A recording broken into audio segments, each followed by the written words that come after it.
Hey you guys, it's Britt. Tonight we're here to talk about a little blast from the past. I don't cover the Dougherty Dozen very often anymore, but Alicia made a video the other day that I have some thoughts about. It made me cringe, and I replayed and replayed, and I was like, we got to talk about this because it's so just unnecessary and stupid. But we're going to go over that, and then also kind of what has she been up to as of lately on her channel. So either way, we're going to talk. If you're interested, please keep watching.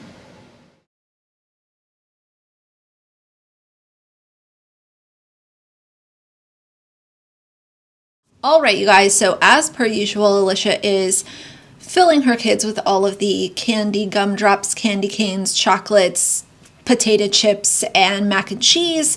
That is very typical, but she put out this video where she has done this before. She shows what her kids are getting in their lunch for the day. She goes through, packs all the lunches for no reason at all. She shares that they are getting a Santa paper plate, which whatever, and a black Santa napkin. A black Santa napkin. Why not just say a Santa plate and a napkin? A Santa plate and a Santa napkin. A Santa plate and a black Santa napkin. And a black Santa napkin. It was so bizarre, and the people in the comments are literally cackling at the way that she did this. Isn't that just a Santa napkin? Why would you say that? It's just a Santa napkin. The emphasis, LOL, not the emphasize. Black Santa napkin, what's Santa? Why the emphasis? So there's tons of those. You know, aside from that just being unnecessary and cringy and her getting called out, I want to talk about the portion sizes that she gives these kids. Now, I'm not here to body shame or pick apart children because I just think that's out of bounds, but there is no reason why these kids should be getting this amount of food when they are all different ages. I don't know about y'all, but when I was 6, I wasn't eating as much as I was when I was 11. When I was 11, I wasn't eating like I was when I was 14. It's about portion control and giving these children a good diet. Alicia herself, years ago, mentioned how these kids can literally become addicted to anything. Sugar, video games, technology devices, and she overloads all of them with all of the above. Hi everyone, I wanted to address the subject of diet when it comes to children with fetal alcohol spectrum disorders and trauma history. If they have a gluten sensitivity, they will have behavior issues. They're linked together. Now, these sensitivities will not show up on skin prick tests or blood work, dietary tests. They won't show up. Because it's a sensitivity, it's not an actual allergy. So we did the elimination diet, slowly brought things back in. As we went on to our 3rd, 4th, 5th, and 6th adopted child with these disorders, we kind of knew from there how to figure out what they were sensitive to and eliminate that from their diet. Sugar, a lot of these kids are very sensitive to sugar, and that reminds me, sugar and dairy and carbs, they can create an addiction to, because these children they were predisposed to addiction in utero, and basically for the rest of their life, they will always have to watch for things that they could be addicted to. And I'm not talking just food. I mean, it could be video games or drugs, cigarettes, alcohol. Wondering why I have White Claw in my bedroom. I can't keep it in the garage anymore. It was just like disappearing. Really anything that anybody can get addicted to, these children have more of a chance to become addicted to it. So, carbs, sugar, dairy. those things can become an addiction. So we really limit sugar, we limit food dyes. I mean, not completely. You don't want to limit it completely. We learned the hard way. They will find a way to get it. They will go to school. They will get it from their friends at lunch. They will find a way. So you can't be completely limited. I know some people who have gone to a full bone broth diet, like that's it. We've never gone quite that extreme, only because we realized that they'll just go get what they want on their own. They'll go to camp and say, oh, they forgot to feed me breakfast, and then they'll get food.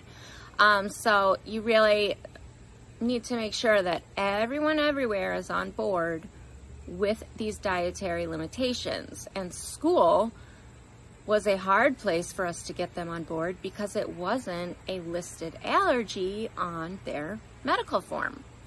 So for us to say we don't want our child to have gluten, they couldn't just say okay because it wasn't on the form. So we had to have our doctor say we don't feed them gluten. I think that's it. If you have any more questions, put it in the comments, but hopefully this helps answer your questions. Thanks.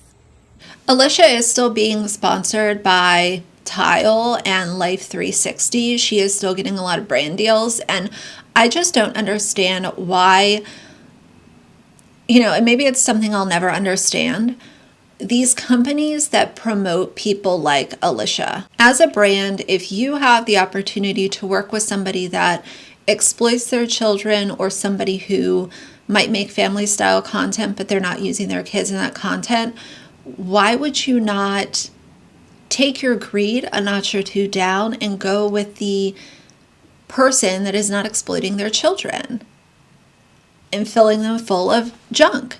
When Alicia does these Monday mini vlogs that she does with all of her kids, it's basically just a shopping spree. And I said years ago, if you're taking one kid out to spend quality time with them, for me, quality time is not just constantly buying them stuff.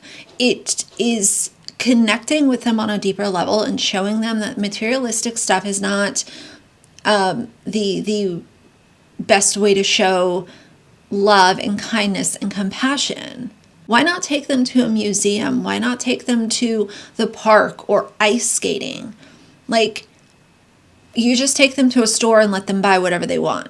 I also saw that she did this hot cocoa bar. We know that Alicia is the queen of being wasteful, especially with food.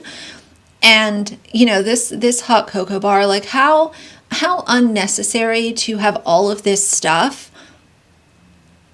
It's like every year she throws away all of the old stuff so that she can bring in new stuff. A new cutting board, a new little tray, new little acrylic organizers for the sprinkles. It's just waste to a insane degree. She also went on a New York City trip recently with some of the kids, not all of them. Josh couldn't make this trip for whatever reason. I'm sure that he was thrilled about being able to stay home. But she, again, takes these kids to stores. They are not going sightseeing or to museums. They are shopping.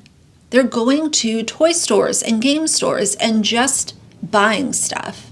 She also did a little bit of a video with one of the kids where it was using sound from the movie Elf, which I love the movie Elf, but she dressed up her kid, put him on the counter, let him make the spaghetti candy stuff that Buddy the Elf makes in the movie.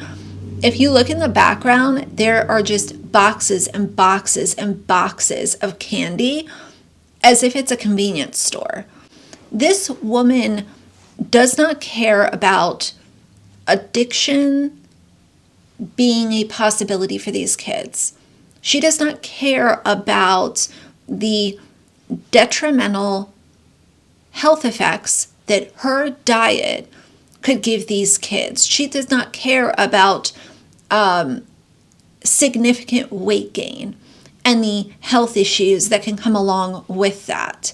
And I think that it's embarrassing that people are still watching her as a form of, oh wow, let's watch her because we support what she's doing. The other thing that I want to add in here is that I fully understand that, like,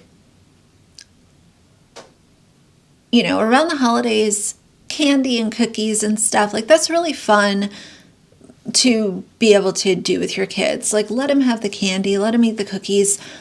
But the reason that I focus on it with Alicia is because this is non-stop, and it has been non-stop since I started covering her years ago. It's always, every single day, a mountain of sugar and unhealthy food for these kids. And I think that you can, you know, if you've watched the timeline of her content, you can see that this is simply not good. And I don't think you need to be a doctor to be able to come to that conclusion. But anyway, I wanted to pop this in as a little something that I don't cover super often anymore. I just saw these videos, and especially the Black Santa napkin thing, like, what a dummy, you know? But I have about 30 minutes left of the Gypsy Rose audiobook that I'm listening to. I'm going to complete my notes on that. So that video will be coming very, very soon. And we're just going to keep on moving. So for now, if you like the video, please leave a like and a comment. And if you'd like to see more from me in the future, please subscribe. I'll see you guys soon. Bye.